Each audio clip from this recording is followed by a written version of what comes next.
Hello everyone বন্ধুরা, তো তোমরা সবাই কেমন আছো? আশা করছি সবাই খুব ভালো আছো। আমিও খুব ভালো আছি। আবারও একটা নতুন ভিডিওতে তোমাদের সবাইকে জানাচ্ছি অনেক অনেক ভালোবাসা। সবাইকে জানাচ্ছি তার আগে গুড মর্নিং। দেখো ঘুম থেকে উঠে সংসারের বাসি কাজকর্মগুলো এবারে ঝটপট করে একটা একটা করে গুছিয়ে করে নেব। নিচে গিয়ে ঘর মুছে নেবার জন্য জলটা নিয়ে চলে এসেছি। তারপর সুন্দর করে ঘর দালানটা ঝাড় দিয়ে নিলাম। নেবার পর ঘরটা মোছা হয়ে গিয়েছে। এবার দেখো দালানটা মুছে নিচ্ছি।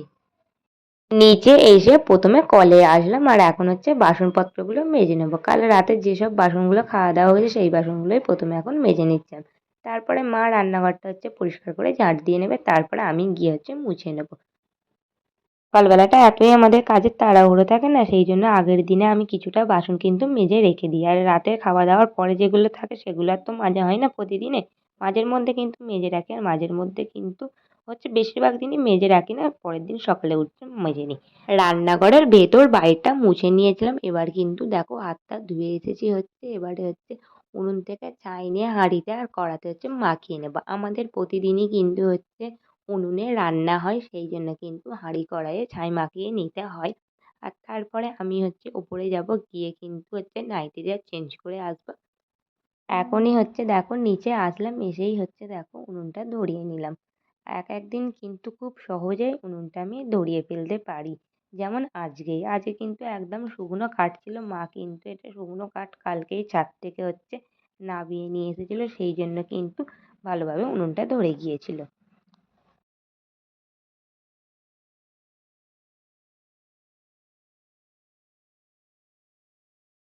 চালটা বের করে নিয়ে আসলাম। চালটা এবার ভালো করে ধুয়ে নেব। দেখো ততক্ষণ জলটা ওদিকে ফুটুক আর এদিকে আমি চালটা ধুয়ে নিচ্ছি। আর তার ফাঁকে কিন্তু আলুটাও ছাড়িয়ে নেব। এখন ভাতে ডিম সিদ্ধ দেবো বলে দেখো ডিমটা বের করে নিয়েছিলাম। আর আজকে ডিমের ঝোল রান্না করব। তো দেখো আমাদের তো 5 জন মেম্বার, সেই মতো কিন্তু আমি এখন 5টা দেখো ডিম বের করে নিলাম। ধুয়ে পরিষ্কার করে এবার ভাতে দিয়ে দেবো। আর এই যে দেখো চালটাও এবার দিয়ে দিচ্ছি। জলটা এদিকে ফুটে গিয়েছিল। আর এখন জানো তো উনুনে রান্না করতে বেশ ভালো লাগে। আগে তো উনুনের রান্নার দিকেই যেতাম না, এখন কিন্তু উনুনেও রান্না শিখে গেছি। সব কিছু সময়ের সাথে সাথে মানুষ কিন্তু সব কিছুই শিখে যায়, জানো তো। এই মোচাটা যেটা দেখছো এটা কিন্তু আমাদের গাছের মোচা। বাপি সকালবেলায় দেখো কেটে নিয়ে আসলো। ভাত ডিমের ঝোল রান্না হয়ে গেছে। এখন আমি মোচাটা রান্না করে নিচ্ছিলাম। আর মোচাটা রান্না করতে দেখো আলু আর বেগুন নিয়েছি। আর ছোলা ছাড়া কিন্তু মোচার ডালনা একদমই ভালো লাগে না। কাল রাতে সেই জন্য আমি দেখো মোচাটা পিষিয়ে রেখে দিয়েছিলাম। আর এটা ছিল কাঁচকলার মোচা, সেই জন্য কিন্তু মা কেটে আগে চুন দিয়ে দিয়েছিল। চুন দিয়ে কিছুক্ষণ ভিজিয়ে রেখে কিন্তু ভালো করে চটকে ধুয়ে নিলেই কিন্তু অনেকটাই কষ বেরিয়ে যায়। কারণ কাঁচকলার মোচা তো, সেই জন্য একটু কষ লাগে, তার কারণে সমস্ত মশলা দিয়ে ভালো করে নাড়াচাড়া করে কিন্তু চাপা দিয়ে রেখে দেবো। তারপরে কিন্তু সিদ্ধ হয়ে গেলে লাস্টে তেজপাতা 5 ফোড়ন ফোড়ন দিয়ে কিন্তু ঘি গরম মশলা দিয়ে ভালো করে কাঠি দিয়ে নামিয়ে নিলেই কিন্তু মোচার ঘন্ট রেডি। রান্না করা হয়ে গেছে। এখন ম্যাগি বসিয়ে দিচ্ছি। ছেলেকেও টিফিনে ম্যাগি পাঠিয়ে দেবো, তার সঙ্গে কিন্তু আমরাও টিফিনে ম্যাগি রান্না করে খেয়ে নেবো। তো দেখো প্রথমে সিদ্ধ করতে বসিয়ে দিয়েছিলাম। আর যে ম্যাগিটা একটু ভেজে বানাবো, সিদ্ধ আজকে আর করবো না। এখানে আমার ম্যাগি বানানো এখন হয়ে গিয়েছিল। 3 প্যাকেট নিয়েছিলাম, তা থেকে 2 প্যাকেট মশলা দিয়েছিলাম আর 1 প্যাকেট রেখে দিয়েছিলাম। আর এখানে দেখো একটু ঠান্ডা করে নিয়ে ছেলের জন্য টিফিন বক্সেও দেখো ভরে মুড়ে রাখবো। তারপরে ছেলেকে ওর ভাত খাওয়াতেও যাবো। এই সবেমাত্র আমার বর দেখো আমার জন্য আমলকি কিনে নিয়ে আসতে বলেছিলাম, তো আমলকি এনে দিল। আর আমলকিগুলো একদম ছিল ফ্রেশ আর একদম দেখো কি বড় বড় ছিল। তো এটা এখন চুবড়িতে রেখে দিলাম ঢেলে। তারপর ছেলের জন্য ভাত বেড়ে নেবো বলে রান্নাঘরে এসেছিলাম। এখানে ছিল দেখো মোচা ঘন্ট আর তার সঙ্গে ডিমের ঝোল। তো তারপর চলে এসেছি ওপরে আমার ছেলেকে ভাত খাইয়ে নেওয়া আসার জন্য। তো প্রতিদিনই স্নান টান করি টিভি দেখতে দেখতে ভাত খায়, কিন্তু আজকে ওপরে খেলছিল আর তখন ছিল 9:30 বাজে। সেই জন্য ভাবলাম এখন সকালে আগে ভাতটা খাইয়ে দিই, তারপর স্নানটা করিয়ে নেব। তারপরে ছেলেকে রেডি করে স্কুলে পাঠিয়ে দিলাম। তো এখন আমার বরের আগে খাবারটা গুছিয়ে দিচ্ছিলাম। তো দেওয়ার পর তবে স্নান টান করতে যাব, নয়তো স্নান টান করতে গেলে যদি দেরি হয়ে যায়, সেই জন্য আগে খাবারটা তুলে রাখছিলাম।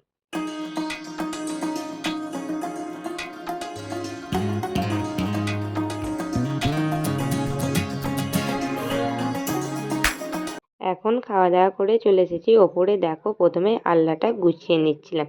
বেশ কিছুদিন ধরেই ভাবছিলাম যে আলনাটা গুছিয়ে নেবো, কিন্তু গোছানোই হচ্ছে না ভেবে ভেবে। তো সেই জন্য দেখো এখন আলনাটা গুছিয়ে নিচ্ছিলাম। যতটা পারি কিন্তু আমি গুছিয়ে রাখার চেষ্টা করি, কিন্তু আমার বর কিন্তু একেবারেই গুছিয়ে রাখে না। নিজের জামা কাপড় তো নিজে গোছাবে না, উল্টো জায়গায় রেখে দিয়ে আমার কিন্তু কাজ জানো তো সবসময় বাড়িয়েই দেয়। বাইরের কাজটা মিটিয়ে এখন চলেছিলাম ঘরে। দেখো ঘরে হচ্ছে বেশ কিছুদিনের হচ্ছে জামা কাপড় ছিল বাড়ির, সেগুলোও গুছিয়ে তুলে রাখছি। আর তার সঙ্গে করে শীতের কয়েকটা জামাও বাইরে আছে, সেগুলোও ভাবলাম যে তুলে রাখি। আবহাওয়া একটু কিন্তু চেঞ্জ হচ্ছে, কখনো কখনো গরম, কখনো কখনো কিন্তু শীত লাগছে, জানো তো গরমটা একটু বেলার দিকে বেশিই লাগছে। তাই ভাবলাম যে কিছু জামা কাপড় একটু তুলেই ফেলি। তো সেই জন্য দেখো বেশ ভালো করে গুছিয়ে নিলাম। আর এখন আমার ছেলেকে তো স্কুলে পাঠিয়ে দিয়েছে, এই সময়টা বেশ অনেকটা সময় পাই, তো সেই জন্য অনেক কাজই না করে ফেলি মাঝের মধ্যে। তো দেখো সব জামা কাপড়গুলো হচ্ছে বের করে নিচ্ছে আলমারি থেকে। এগুলোও হচ্ছে গেঁথেছিল আলমারিটা, সেগুলোও গুছিয়ে তুলে রাখবো।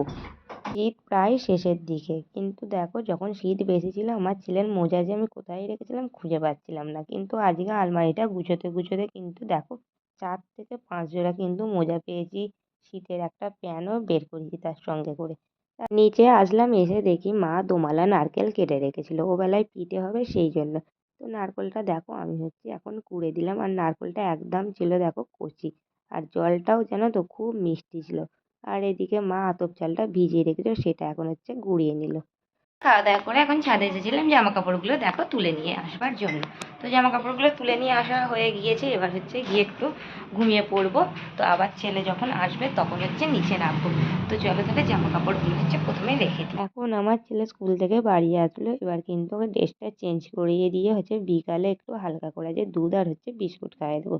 তারপর ওপরে এসেছিলাম একটু ছেলেকে নিয়ে ঘুমানোর জন্য, কিন্তু আমার ছেলে আজকে ঘুমালো না দেখো। আর আমি একটু শুয়েছিলাম, তো শুয়ে ফোনটা ঘাঁটছিলাম। পরে বিকাল ওই 4:30 নাগাদ দেখো উঠে হচ্ছে বিছানাটা হচ্ছে গুছিয়ে নিচ্ছিলাম। আর আজকে তেমন রান্নার হচ্ছে তাড়া নেই, কারণ হচ্ছে পিঠে হবে। তো দেখলেই তো বেলায় সব তোড়জোড় শুরু করা হয়েছিল। এখন রাতের বেলায় ছেলেকে পড়িয়ে উঠলাম, আর আজকে হচ্ছে একটু তাড়াতাড়ি চলে এসেছি রান্নাঘরে। মা ওদিকে হচ্ছে উনুনে পিঠেগুলো বানিয়ে নিচ্ছে, আর আমি দেখো এখানে হচ্ছে আটাটা মেখে রুটি বানিয়ে নেব, আর তার সঙ্গে হচ্ছে ডিমও ভেজে নেব। আর ওবেলার হচ্ছে মোচার একটু ঘন্ট আছে, সেটা দিয়েই হচ্ছে আমার বর রুটিটা রাতের হচ্ছে খেয়ে নেবে। তো দেখো রুটিগুলো কিন্তু বেশ ভালোই প্রত্যেকটাই ফুলেছিল, খালি একটা কিন্তু ফোলেনি। কড়াইয়ে হচ্ছে তেল গরম করতে দিয়ে আর হচ্ছে ওদিকে পেঁয়াজটা কাটতে গিয়েছিলাম, এসে দেখি কিন্তু বেশ গরম হয়ে গিয়েছিল। তো ঝটপট করে গ্যাসটা একটু আস্তে দিয়ে দেখো এখন ডিমটা দিয়ে দিলাম। আর ডিম ভাজতে বেশ ভালো লাগে যখন বেশ উল্টাতে। আর ডিমটা কিন্তু গোটা উঠলে ভালো লাগে, ডিমটা কিন্তু ফেটে লেগে তখন কিন্তু আমার রাগ ধরে যায়, জানো তো।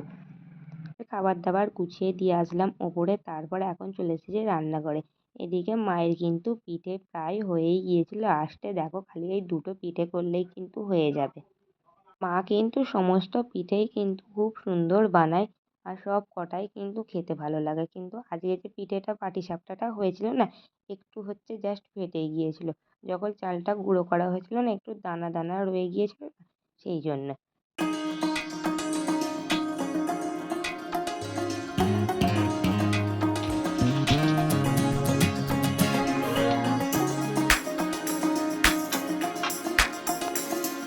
সময় খাওয়া দাওয়া করে চলে এসেছি, এখন হচ্ছে ঘরে বিছানাপত্র করে ছেলেকে ঘুম পাড়াতে যাবো। এবারে হচ্ছে দুপুরে ঘুমাইনি সেই জন্য। তো সবাইকে জানাচ্ছি শুভরাত্রি, তোমাদের সঙ্গে দেখা করছি আবারও একটা কালকে নেক্সট ব্লগে। তোমরা সবাই ভালো থেকো ও সুস্থ থেকো। ভিডিওটা ভালো লাগলে অবশ্যই একটা লাইক করে পাশে থেকো।